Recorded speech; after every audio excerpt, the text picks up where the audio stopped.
First, you're going to start off by tightening your bow. I've already done that. And then we're going to remember the bunnies that we've worked on.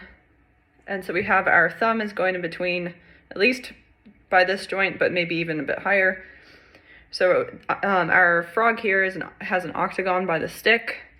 And so I don't want to be putting my thumb on the side that's facing me or the side that's underneath. And I'm going to put my thumb right here in between the frog and the grip.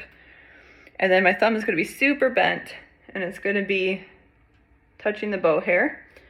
And then we have our second and third fingers coming around the bow like that. So I'm also touching the bow hair there as well. And then I rest my first finger in between the first and second joint. So we don't want it to be here, but we want it to be a little bit more rounded around the bow. And we can just add the pinky on top as well.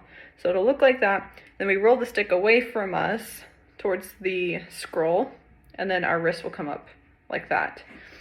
And then for the left hand position, we want to be able to put the violin like that and have our left arm be able to rest. And so we were able to keep our wrist straight.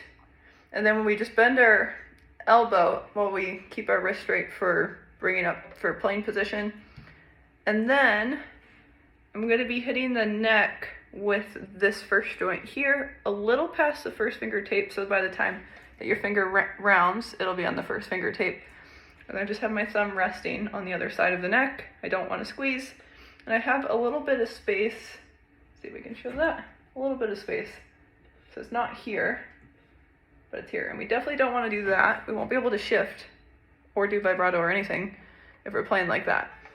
So you want nice rounded fingers like that for the left hand. So as soon as I put the bow on the string, I want to relax. So I have to grip the bow a little bit more when I'm holding it, but as soon as I put it on the violin, I want it to relax. And it should look like that. And then we want to play between the end of the fingerboard and the bridge. And as much as we can keep the bow straight. So if you look at what I'm doing, I'm trying to keep it parallel between both of these.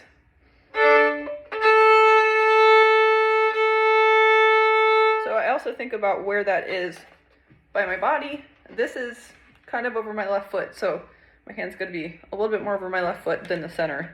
If I start coming across the center, then I'm going to be bowing like that, which wouldn't be as good. So straight wrist, we add the first finger, which is a B. Add the second finger, which is a C sharp.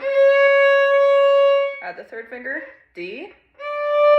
I'm keeping my fingers either on the tapes or very close to the tapes. I'm not pressing them down, but they're relaxed over the tapes.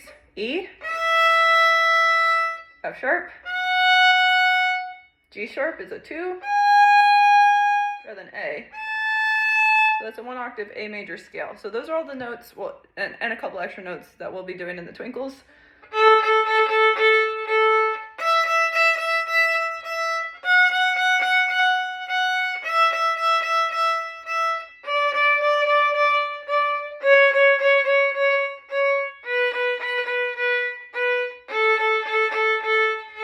I also started about here, so I'm crossing the halfway point for this piece.